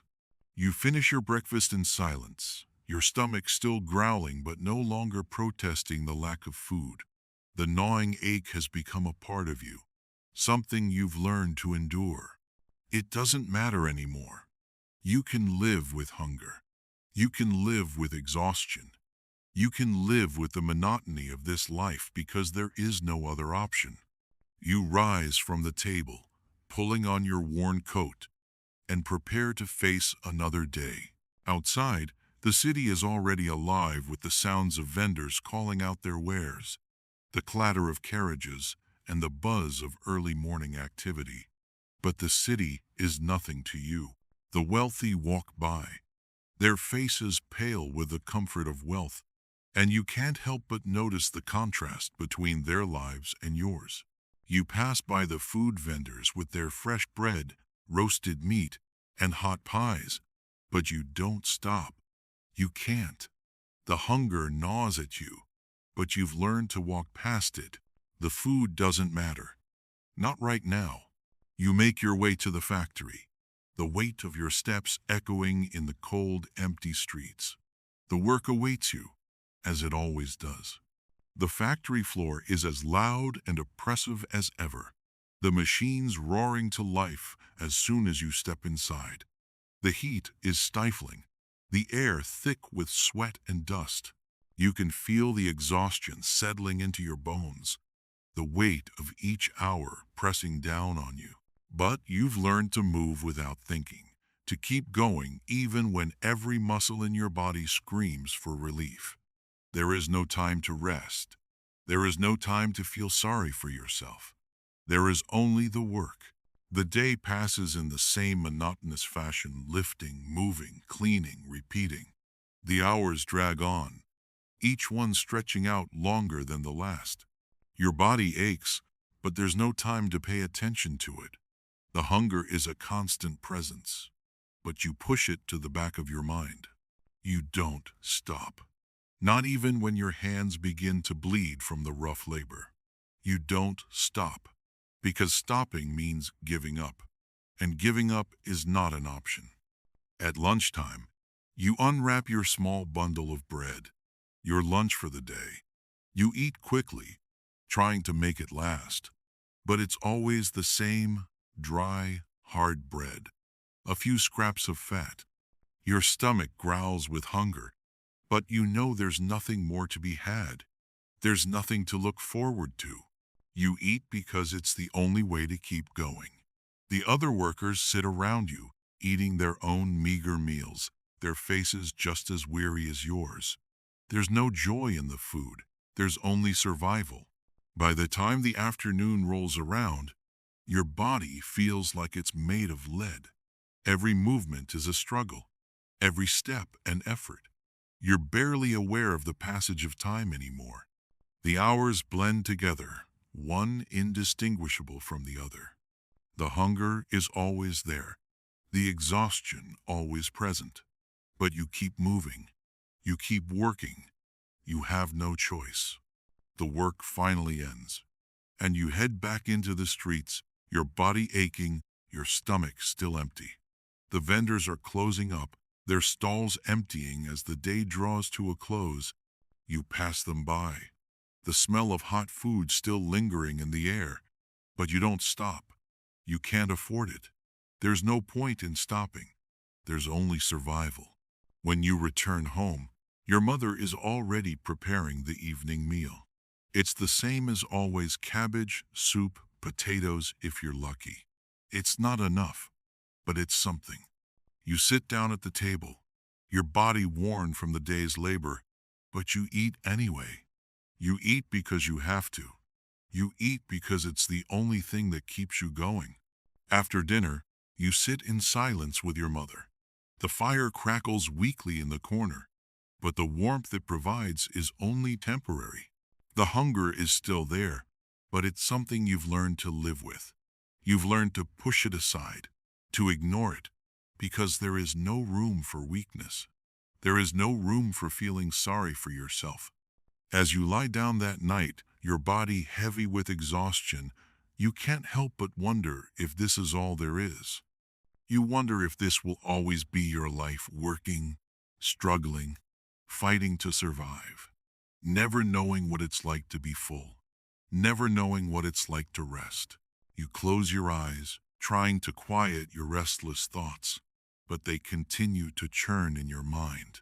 The hunger, the exhaustion, the work, it all seems like an endless cycle, and there's no end in sight. But somewhere, deep inside you, there is a flicker of something else. A hope, a belief that one day things might change. Maybe not today, maybe not tomorrow, but someday, one day, you'll break free from this life. One day, you'll have enough. And when that day comes, you'll remember what it was like to fight, to struggle, to survive.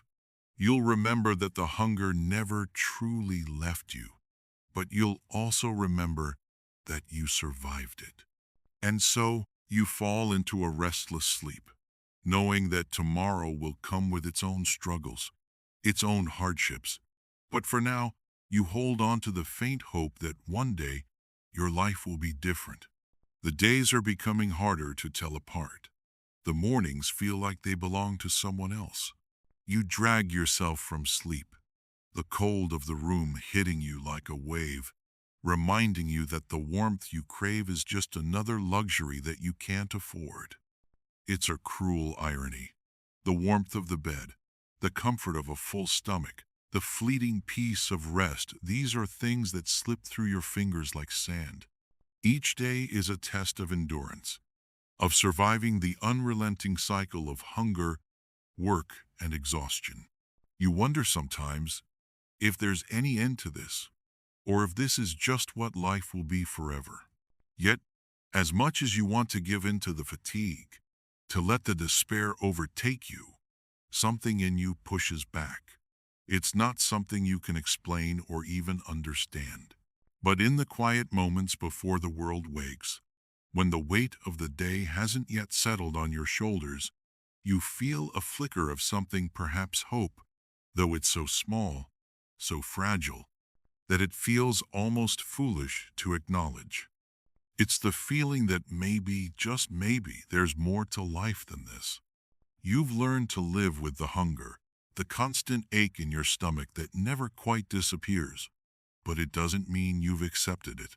You still long for something better, something that might fill that empty space inside. Perhaps that's why you wake up every morning, why you go to work, why you keep pushing yourself through the same grueling tasks day after day. Maybe there's something out there waiting for you, something that could end the endless struggle, something beyond this never-ending cycle of work. But for now, you push those thoughts aside. They are a luxury too, thinking about a future that hasn't arrived yet. Survival is the only thing that matters right now. And so you focus on the next meal, the next task, the next step forward. Your mother is already awake, as always, her hands moving quickly over the hearth, trying to coax a flame from the dying embers. She doesn't look up as you enter the small kitchen, but you can hear her sigh, a weary sound that says more than words ever could. She's tired, you can tell. Her body is starting to betray her. She's always been strong, but even strength has its limits. Morning, you say, your voice still thick with sleep. She doesn't respond immediately, but a brief, tired smile crosses her face before she starts making the morning tea. You watch her for a moment, wondering if there's ever a time when she feels the weight of everything, of the endless struggle, of the constant fight for survival. She's always been the one to keep things together, the one who makes sure there's food, even if it's barely enough. She's always been the one you rely on. But today, something feels different. Maybe it's the exhaustion in her eyes, the way she moves slower than usual. Or maybe it's the quiet resignation in her demeanor. You don't know. But the silence between the two of you speaks volumes. There's nothing left to say. There's nothing new to discuss. Breakfast is the same as it always is. Thin tea, stale bread, and a sliver of fat. Your stomach growls as you eat, but you force yourself to keep moving. You can't afford to focus on the hunger. It's there, a constant companion, but you've learned to ignore it, to push it aside, to pretend it's not as bad as it feels. But as the days go on, it gets harder. The hunger is starting to feel like a constant weight, a burden that you're not sure how much longer you can carry. When you finish, you both go about your usual preparations. There's no time to waste. The city is already awake, already bustling with the noise of the day. You step out of the house, the cold air hitting you like a slap in the face, and begin your journey to the factory. The streets are crowded as always, with workers moving quickly, their faces tired, their eyes distant. There's no room for small talk in a place like this. The world moves around you, indifferent to your struggles, indifferent to your hunger. The factory floor is just as oppressive as ever. The machines hum loudly, and the heat from the furnaces is almost unbearable. You can feel the sweat beginning to bead on your forehead as you start your work. The hours blur together as you move from one task to the next, lifting, carrying, sorting, each movement automatic, a part of the routine. There's no time to think. There's no time to pause. You're just another cog in the machine, another worker whose labor is only valued for what it can produce. The hunger gnaws at you throughout the day, but you keep going. You don't have a choice. No one does. You're here to work, and that's all that matters. By the time lunchtime comes, your stomach is a hollow pit, but you can't afford to complain. The other workers sit around you, their faces just as tired as yours, their hands just as raw. You unwrap your bread, your only sustenance for the day, and eat it quickly, not bothering to savor it. There's no point in savoring. There's no point in anything. The food is only there to fill the hole inside of you, to keep you going for a few more hours. The rest of the day passes in the same exhausting rhythm. The machines continue to roar, the work continues to pile up, and the hunger continues to gnaw at you. You don't stop. You can't stop. You don't even think about stopping. There's no other option but to keep going. Finally, the workday ends, and you're free to leave, though you don't feel free. The weight of the day, of the hunger, of everything, presses down on you like a heavy blanket. You walk through the streets, the world around you, continuing on without a care, without a thought for you or anyone else. The vendors are packing up, the last remnants of the day's food being sold off at reduced prices. The smells of hot pies and freshly baked bread still linger in the air, taunting you with what you can't have. When you get home, your mother is already preparing dinner. The cabbage soup is simmering on the stove, the familiar smell of it filling the small room. It's not much, but it's something. You sit down at the table, your body exhausted, your stomach still empty, but you eat anyway. You eat because you have to. You eat because it's the only thing that will get you through to tomorrow. You eat in silence, your thoughts drifting to the endless cycle of work, hunger, and exhaustion. You wonder if it will always be this way. Will you always be trapped in this cycle?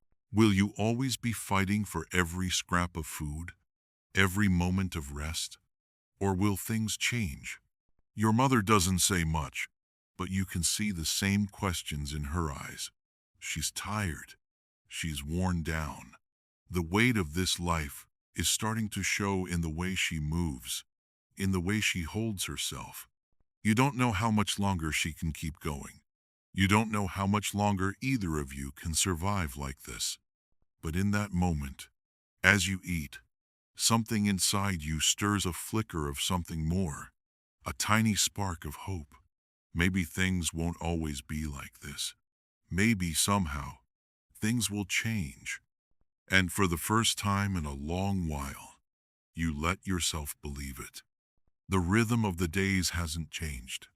The sun rises, and the cold seeping in from the cracks in the walls becomes just another reminder that you're not in control of your world. The floorboards creak beneath your feet as you drag yourself from the straw mattress, trying not to wake the weariness that hangs around you like a constant fog. The light outside is gray and weak, struggling to penetrate the heavy clouds that hang over London. It's as though the city itself is weighed down by its own despair, mirroring the weight that presses on your chest every morning. The chill is unbearable, but there's no time to waste. No time to think about warmth. Survival doesn't care for comfort, and neither do you. You move without thinking, pulling on the threadbare coat, wrapping it around your body like a shield that doesn't protect you from anything. Your body is stiff from the previous day's labor, the ache of muscles that never quite recover, but it's a part of life now. It's a part of the routine, and there is no other routine. Your mother is already awake, like she always is. She's tending to the fire, coaxing a few stubborn embers to life, trying to make enough heat to boil water for the tea. She doesn't look up, but you can feel her eyes on you. She knows what it costs you to get up every morning. She knows what it costs her. There's a bond between the two of you forged from necessity, from survival. No words are needed. It's enough to simply be there, to share the quiet misery of life in a world that doesn't care for your struggles. Breakfast is the same as it always is. Stale bread, weak tea, and a scrap of fat if you're lucky. You dip the bread into the tea, trying to make it palatable, but it's tasteless, almost as if the food itself has lost its meaning. You eat not because it satisfies you, but because it's the only thing that stands between you and the gnawing hunger. The hunger that is always there, always waiting for you to slip up, to stop moving, to stop surviving. But you've learned that hunger is a part of life now. You don't acknowledge it. You don't let it define you. You just keep going. Your mother sits across from you, her hands still moving, still working, still preparing the day ahead. She doesn't say anything. The silence speaks for both of you. There's no need for words. You both know that the food isn't enough, that the day ahead will be just as difficult as the one before. But there is no other option but to keep going. There is no other way. After breakfast, you both prepare for the day. The same routine you followed for years. There's no room for change in this life. No room for dreams. The city outside is alive with its usual chaos. The noise of the marketplace, the clattering of carts, the shouts of vendors trying to sell what little they have. The contrast between the life of the wealthy and the life of the poor is striking. Though you've long learned not to dwell on it, you can't afford to. It doesn't matter how much they have, how little you have. The disparity is nothing more than a fact of life, one you'll never be able to change. You make your way to the factory, the familiar path worn into your feet. The weight of your footsteps seems to echo in the empty streets, a reminder that life moves on even when you can't keep up. The city doesn't stop for you. It doesn't care if you're tired or hungry. It doesn't care if you've worked yourself to the bone. All it asks is that you keep moving, keep working, keep existing. The factory is as oppressive as it has always been. The hum of machines fills the air. The heat from the furnaces makes it difficult to breathe, and the smell of sweat, oil, and metal is overwhelming. You step onto the factory floor, where the noise hits you in waves. The workers move like machines themselves, lifting, carrying, sorting. There's no time for anything else. No time to think, to wonder, to hope. The hunger still gnaws at you, but it's secondary now. You don't have the luxury of focusing on it. You have work to do. The hours drag on, each moment stretching further into the abyss. The work is grueling. The machines are unforgiving. Your body aches in places you didn't know it could ache, and your hands are raw from the labor. But you keep moving. There's no other choice. At lunchtime, you sit with the other workers, your bread already wrapped tightly. your stomach tight with hunger. You unwrap it quickly, eat it as fast as you can, trying to make it last. But it doesn't last. It never does. You're still hungry when it's gone, but there's no more to be had. The others eat around you, their faces as tired as yours. No one speaks. There's nothing to say. The hunger is something you all share, something you all try to ignore. The rest of the day passes in a haze of exhaustion and hunger. The machines don't stop, and neither do you. You keep moving, each movement more automatic than the last. The fatigue is heavy in your limbs, but you can't stop. Not now, not ever. When the day ends, you leave the factory, your body heavy with exhaustion, your mind numb from the unrelenting work. The streets are quieter now, the vendors packing up their wares, the sound of horses' hooves on the cobblestones fading into the distance. You walk home, your stomach still growling, but you've learned not to care. The hunger is just something you've learned to live with. It's not going to go away. Not now. Not ever. When you return home, your mother is already at work, preparing the evening meal. The cabbage soup simmers on the stove, the same meal you've had for weeks, for months. It's not much, but it's enough to keep you going. You sit down at the table, your body aching, your mind weary, but you eat anyway. You eat because it's what you do. You eat because it's the only thing that makes the hunger fade, even for a little while. After dinner, the two of you sit in silence, the fire flickering weakly in the corner. The room feels colder than usual, but you don't speak of it. There's nothing left to say. The hunger still gnaws at you, but you've learned to ignore it. You've learned to survive with it. You don't need anything more. But there's something different tonight. As you sit there, the silence between you and your mother feels heavier than usual. You look at her, her hands folded in her lap, her face tired and worn. She's been carrying this burden for so long, and you wonder if she's tired of it. You wonder if she's tired of struggling, tired of surviving. You wonder if, like you, she longs for something more. For a moment, you allow yourself to think of it, the possibility of something better. A life without hunger.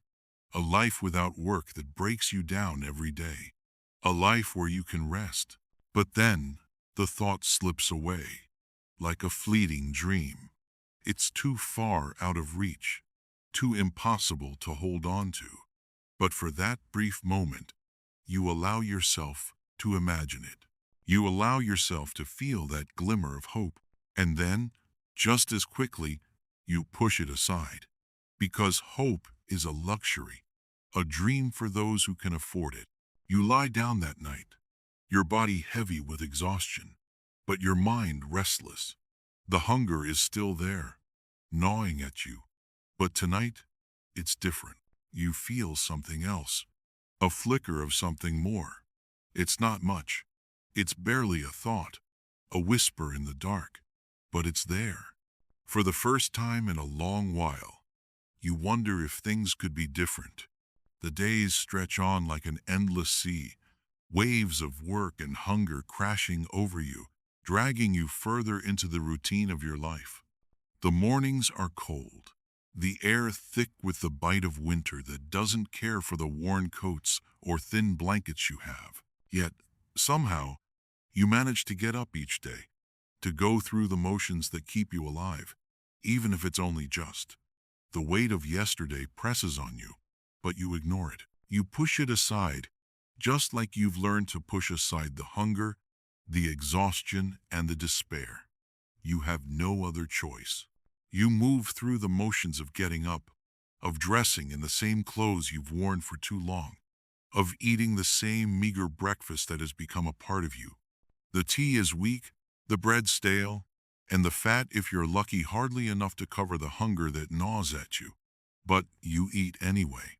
There's no choice but to eat. Without it, you won't be able to work.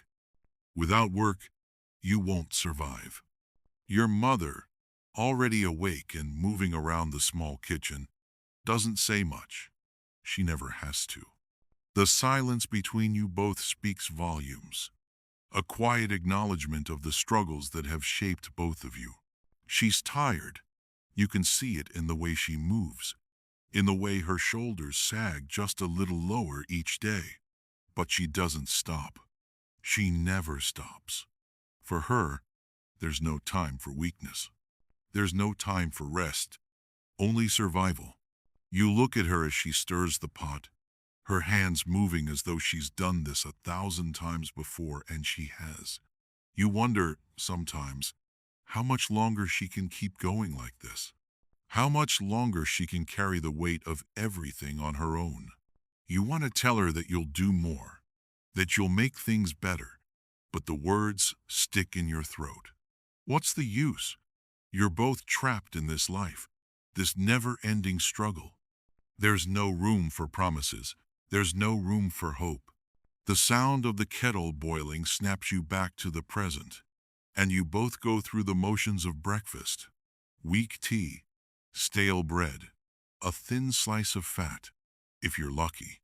You eat quickly, too quickly to savor the food. It's become a ritual, a necessary step to get through the day. You don't think about the hunger. You don't think about what you don't have. You just eat and move on. You feel the weight of the day settling in your bones even before it's begun. The work, the hunger, the constant fight to survive, it's all so overwhelming. But you keep going. You have no choice. You rise from the table, pulling on your worn coat, and head out into the cold. The streets of London are alive with the usual sounds. The calls of vendors, the clatter of carts, the noise of the city that never seems to stop. But you walk through it, focused on the path ahead, your eyes locked on the work that waits for you. The factory looms ahead, just as it always does. It's a place that's familiar, almost comforting in its predictability. You step inside, and the heat from the furnaces hits you like a wall. The machines hum to life, their noise deafening, their presence overwhelming. The workers move around you like automatons, lift, carry, sort. There's no room for anything else. There's no time for thinking, for questioning. Only the work. The hunger is there, a constant gnawing presence. But it's something you've learned to live with. It doesn't stop you. Not today, not tomorrow. You don't even think about it anymore. You just keep moving. The hours drag on, each minute blending into the next. The work doesn't stop. The machines don't stop. You don't stop. There's no room for weakness. There's no room for doubt. You just work. Just survive.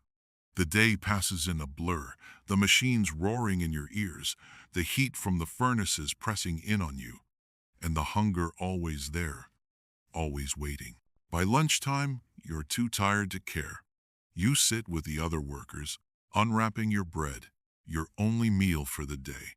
You eat quickly, trying to ignore the hollow feeling in your stomach.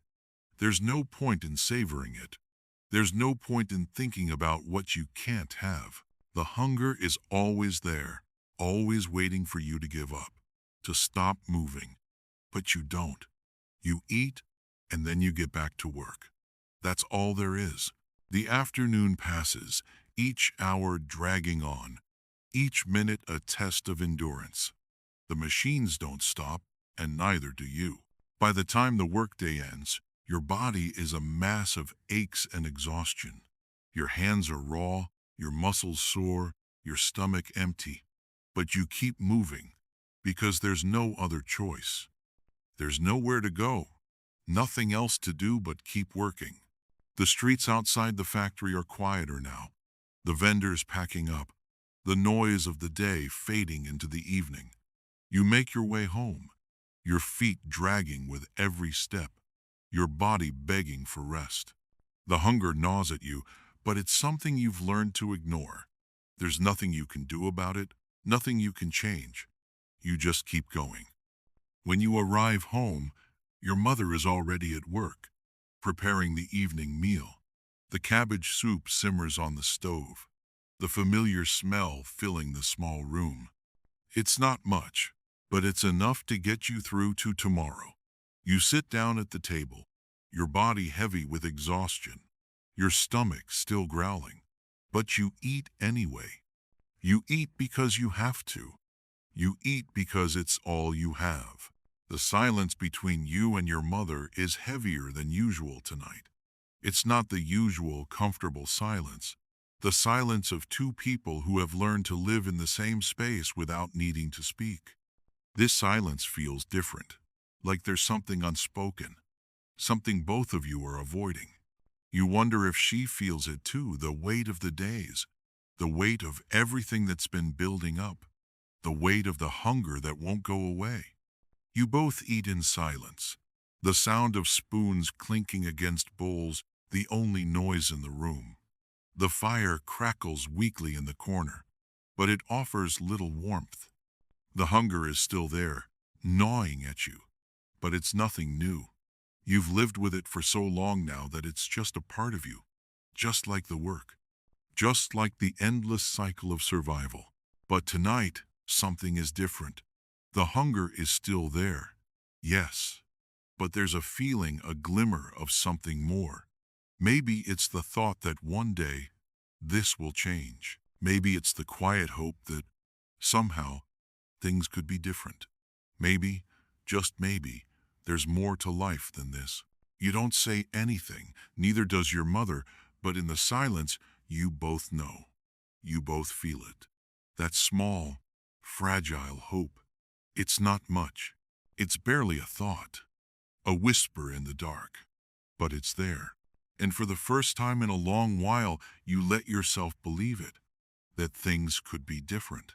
That maybe, just maybe, there's more than just surviving. There's living.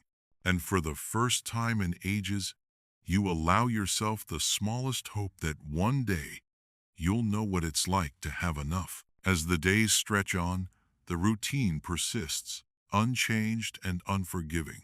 The city of London continues to turn, indifferent to the lives of the poor, the workers who toil endlessly to survive. You wake each morning with the same aches, the same hunger gnawing at your insides. Yet now, there's something different, something you hadn't allowed yourself to feel for years. Hope. It's a fragile thing, hope, like a spark that flickers in the dark, barely visible, threatening to disappear with the slightest wind. But it's there, and it changes things. It makes the unbearable weight of survival a little lighter. It's not enough to end the hunger, not enough to erase the pain, but it's a promise that something might be different. Maybe not today, maybe not tomorrow, but someday. And, for the first time, you allow yourself to believe that it could be true. You still eat the same meager meals, work the same grueling hours, and face the same exhausting struggle every day. But there's a shift. You move through each moment with the quiet knowledge that this life doesn't define you. You are not just a body moving through a world that doesn't care. You are a person who dreams, who hopes, who dares to believe that something more is possible. You may not know what that more is yet, but you feel it inside you, stirring like the faintest ember, waiting to be fanned into a fire. And with that ember of hope, you begin to change. The hunger may still remain, the exhaustion may still drag at your body, but your mind is no longer confined to the endless cycle of survival. You see beyond the grind now. For the first time, you think about the future not just as something that comes tomorrow, but as something you can shape. You realize that the years of suffering, of scraping by, of fighting for every scrap of food and warmth haven't been for nothing. They've given you something: strength, resilience, a deep understanding of what it means to survive. But more than that, they've given you the ability to dream, to hope, to believe that one day things will change. The fire inside you burns just a little brighter now. It's small, yes, but it's real. And as long as it burns, you know that you will keep moving forward, step by step, toward something more. There's still so much to overcome, so much to endure. But you're no longer just surviving. You are living. And living means that even in the darkest, most hopeless times, there's always the possibility of change. There's always the chance that one day you will break free from the hunger, from the exhaustion, from the cycle that has held you in its grip for so long. It might not come tomorrow, and it might not come the next day. But the simple fact that you can believe in it now, that you can picture it, means that you're already on the path. The road ahead is long, but you no longer face it in silence. You no longer face it with resignation. You face it with a quiet, steady resolve, knowing that even if the world hasn't changed yet, you have. You rise each morning not with the weight of endless struggle, but with the weight of possibility. You carry the burden of hunger, yes, but now it is accompanied by something else, a flicker of freedom, a glimmer of change. The future, though uncertain, is now something you can dream of, something you can fight for.